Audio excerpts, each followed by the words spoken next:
Hello everyone. Welcome to Tej civil services. Tej civil services में आप सभी का स्वागत है। मेरा नाम प्रभात है और आज मैं आप लोगों के लिए 2 मई 2020 के करंट अफेयर्स लेकर के आया हूं। तो ज़्यादा विलंब न करते हुए आइए वीडियो शुरू करते हैं। वीडियो शुरू करने से पहले यदि आपने अभी तक हमारे चैनल को सब्सक्राइब नहीं किया है तो तुरंत सब्सक्राइब करें, लाइक करें, बेल आइकन दबाएँ और इस वीडियो को अधिक से अधिक लोगों तक शेयर करें। तो आइए पहला क्वेश्चन देखते हैं 2 मई 2020 के करंट अफेयर्स के। किस राज्य ने जीवन अमृत योजना शुरू की है, जो राज्यों के नागरिकों की प्रतिरोधक शक्ति को बढ़ावा देने के लिए एक अनूठी पहल है? तो ये मध्य प्रदेश की सरकार ने शुरू किया है जीवन जीवन अमृत योजना।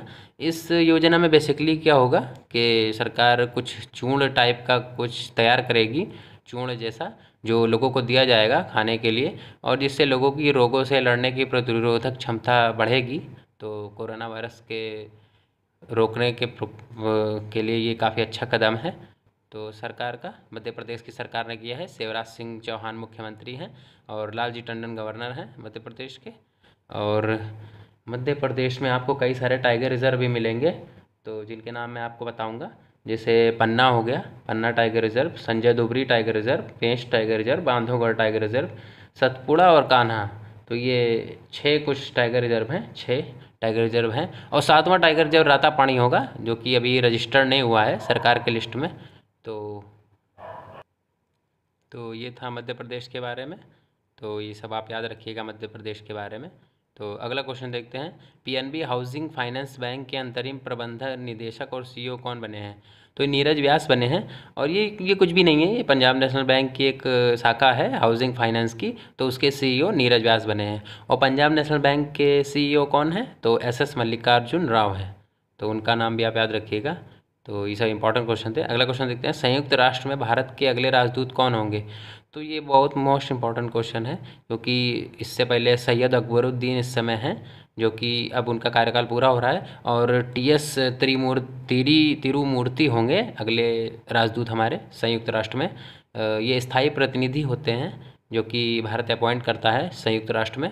तो अभी सैयद अकबरुद्दीन हैं और अब इनकी जगह लेंगे टीएस तिरुमूर्ति। तो ये सब आप याद रखिएगा संयुक्त राष्ट्र के बारे में। अगला क्वेश्चन देखते हैं। एडीबी ने भारत को किस राज्य के ग्रामीण क्षेत्रों में बिजली कनेक्शन प्रदान करने के लिए $346 मिलियन की ऋण की मंजूरी दी है? तो ये किसने दी है? एडीबी ने दी है। एडीबी का फुल फॉर्म मैं आपको बता दूं, एशियन डेवलपमेंट बैंक होता है। और एडीबी के वर्तमान अध्यक्ष मसात्सुको असाकावा हैं। और एडीबी की मुख्यालय मनीला में है, जो कि फिलीपींस की राजधानी है। और ये ऋण $346 मिलियन का दिया है महाराष्ट्र को। महाराष्ट्र जिसके मुख्यमंत्री उद्धव ठाकरे हैं, और ये शिवसेना पार्टी के हैं। इनका 2 पार्टियों के साथ गठबंधन भी है, एनसीपी और इंडियन नेशनल कांग्रेस के साथ। और महाराष्ट्र के राज्यपाल भगत सिंह कोश्यारी हैं। और महाराष्ट्र ने अभी मुंबई सेंट्रल का भी नाम पलटकर नाना शंकर सेठ के नाम पर रख दिया है। और महाराष्ट्र में 13वां बंदरगाह भी बन रहा है, जिसका नाम वधावन है। अभी तक 12 ही थे और 13वां भी बन गया है, वधावन बंदरगाह, जो कि महाराष्ट्र में है। महाराष्ट्र में कई सारे टाइगर रिजर्व भी आपको मिल जाएंगे, जैसे सह्याद्री टाइगर रिजर्व, बोर, मेलघाट, नवीगांव, नगजीरा और तड़ोबा। ये 5 राष्ट्रीय उद्यान आपको महाराष्ट्र में मिल जाएंगे। तो अगला क्वेश्चन देखते हैं। ये सब आप याद रखिएगा महाराष्ट्र के बारे में कुछ फैक्ट्स। अंतर्राष्ट्रीय जैज़ दिवस ये कब मनाया जाता है?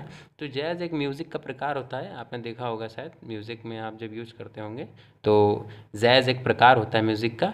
तो उसी के ऊपर दिवस मनाया जाता है 30 अप्रैल को। और ये यूनेस्को के द्वारा मनाया जाता है ये 30 अप्रैल को। तो ये भी आप याद रखिएगा, अंतर्राष्ट्रीय जैज़ दिवस 30 अप्रैल। अगला क्वेश्चन देखते हैं। किस भारतीय को मेडिसिन मेकर पावर लिस्ट 2020 में जैव औषधि क्षेत्र के 20 प्रेरणादायक लोगों की सूची में शामिल किया गया है? तो ये किरण मजूमदार शॉ को शामिल किया गया है, जो कि किरण मजूमदार शॉ बायोकॉर्न कंपनी की मालकिन है। और इन्हें मेडिसिन मेकर पावर लिस्ट 2020 में 20 प्रेरणादायक लोगों की सूची में शामिल किया गया है। इससे पहले किरण मजूमदार शॉ को आईसीएमआर ने अपने जीवन उपलब्धि पुरस्कार दिया था किरण मजूमदार शॉ को। और ऑस्ट्रेलिया ने भी अपना सर्वोच्च नागरिक सम्मान भी दिया था किरण मजूमदार शॉ को। तो काफ़ी इम्पोर्टेंट नेम है ये, किरण मजूमदार शॉ बायोकॉर्न कंपनी की मालकिन भी हैं ये। तो ये आप याद रखिएगा, इनका नाम इम्पोर्टेंट नाम है। अगला क्वेश्चन देखते हैं। आयुष्मान भारत दिवस ये कब मनाया जाता है? तो आयुष्मान भारत दिवस 30 अप्रैल को मनाया जाता है। और मैं आपको बता दूं, आयुष्मान भारत योजना भी चल रही है भारत में, जो कि कब स्टार्ट हुई थी, तो 14 अप्रैल को स्टार्ट हुई थी। और कहाँ से स्टार्ट हुई थी, तो ये छत्तीसगढ़ के बीजापुर से स्टार्ट हुई थी आयुष्मान भारत योजना 14 अप्रैल को। लेकिन आयुष्मान भारत दिवस हम लोग 30 अप्रैल को मनाते हैं।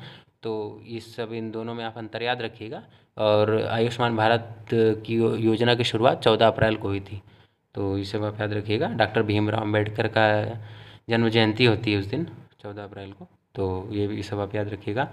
अगला क्वेश्चन देखते हैं, किस जल प्रबंधन को अब आधिकारिक तौर पर जल शक्ति मंत्रालय के अधीन लाया गया है? तो ये किस जल प्रबंधन को लाया गया है? जल शक्ति मंत्रालय के अधीन। जल शक्ति मंत्री हमारे कौन है, तो गजेंद्र सिंह शेखावत हैं। और जल शक्ति मंत्रालय के अधीन किसको लाया गया है, तो कावेरी जल प्रबंधन प्राधिकरण को लाया गया है। कावेरी जल विवाद भी आपको पता होगा, काफ़ी फेमस विवाद है, जो कि कर्नाटक और तमिलनाडु के बीच है। और कावेरी जल प्रबंधन प्राधिकरण को अब जल शक्ति मंत्रालय के अधीन लेकर के आया गया है। कावेरी नदी के बारे में आपको मैं कुछ फैक्ट्स बताता हूँ आज। कावेरी नदी, जो कि कर्नाटक के ब्रह्मगिरी पहाड़ी से निकलती है और बंगाल की खाड़ी में गिरती है, यह कर्नाटक और तमिलनाडु के बीच में ही बहती है। और इसे दक्षिण भारत का धान का कटोरा भी कहा जाता है, कावेरी नदी को। तो ये सब भी आप याद रखिएगा। दक्षिण भारत के धान का कटोरा कहा जाता है कावेरी नदी को। और कावेरी नदी की सहायक नदी कौन कौन सी हैं, तो सिमसा, भवानी, हेमवती, अमरावती, ये सब कावेरी नदी की सहायक नदी है। और कावेरी नदी ये वर्ष भर बहती रहती है, तो इसलिए इसका नाम वर्षा वाहिनी नदी भी है। और ये वर्ष भर क्यों बहती है, तो ये भी मैं आपको बताता हूँ। क्योंकि इसके दो जल स्रोत होते हैं, कावेरी नदी के दो जल स्रोत हैं। पहला कौन सा है, तो दक्षिणी पश्चिमी मानसून से इसको जल प्राप्त होता है। और दूसरा कोरोमंडल तट पर उत्तर पूर्वी मानसून से। तो इसके दो जल स्रोत हैं, तो इसलिए इसे किसी नदी के जल की आवश्यकता नहीं होती है। और ये हमेशा सतत रूप से बहती रहती है पूरे वर्ष भर। तो ये सब आप याद रखिएगा कावेरी नदी के बारे में। बंगाल खाड़ी में गिरती है ये। तो अगला क्वेश्चन देखते हैं इसी कड़ी में।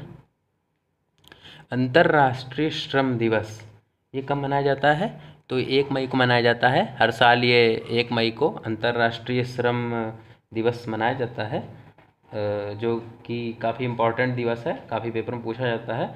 और इसे ये 1923 में पहली बार मनाया गया था अंतर्राष्ट्रीय श्रम दिवस को। तो ये आप याद रखिएगा, अंतर्राष्ट्रीय श्रम दिवस 1 मई को मनाया जाता है। तो काफ़ी इंपॉर्टेंट क्वेश्चन था ये। अगला क्वेश्चन देखते हैं, ऋषि कपूर का निधन हो गया, वह इनकी डेब्यू फिल्म कौन सी थी, तो ये भी आपसे पूछा जा सकता है अभी। इनका निधन हो गया 30 अप्रैल 2020 को इनका निधन हो गया ऋषि कपूर का। और इनकी पहली फिल्म थी मेरा नाम जोकर, जो कि 1970 में आई थी। तो ये भी आप याद रखिएगा, मेरा नाम जोकर। और इससे पहले इरफान खान का भी निधन हुआ था 29 अप्रैल को, तो वो भी आप याद रखिएगा। अगला क्वेश्चन देखते हैं, ओपन बजट सर्वेक्षण में बजट पारदर्शिता और जवाबदेही के मामले में भारत का कौन सा स्थान है, तो ये 53वां स्थान है। पहले स्थान पर इसमें न्यूजीलैंड है। और बजट पारदर्शिता की बात की गई है इसमें, तो किस देश का बजट में पारदर्शी कौन सा देश सबसे ज़्यादा है, तो हमारा स्थान इसमें 53 है और पहले स्थान पर न्यूजीलैंड है। और अगर राज्यों की बात करें अपने हम भारत में, तो असम सरकार का जो बजट होता है वो सबसे ज़्यादा पारदर्शी होता है। तो ये भी आप याद रखिएगा, दोनों बातें याद रखिएगा आप। अगला क्वेश्चन देखते हैं, किस देश ने देश के छोटे व्यवसायों के 100% राज्य समर्थित बाउंस बैंक ऋण योजना का अनावरण किया है, तो ये यूके के प्रधानमंत्री ने किया है, बोरिस जॉनसन यूनाइटेड किंगडम के प्रधानमंत्री हैं यूके के। और यूके अभी कुछ हाल ही में यूरोपियन यूनियन से अलग भी हो गया था। तो यूरोपियन यूनियन में इस समय 27 कंट्री बचे हैं। तो ये सब आप याद रखिएगा। तो ये था हमारा 2 मई 2020 का करंट अफेयर्स। आपको वीडियो कैसा लगा आप ज़रूर कमेंट्स में लिख के बताएं, और इस वीडियो को अधिक से अधिक लोगों तक शेयर करें। तो मिलते हैं फिर अगले वीडियो में। Thanks for watching Tej civil services. जय हिंद, जय भारत।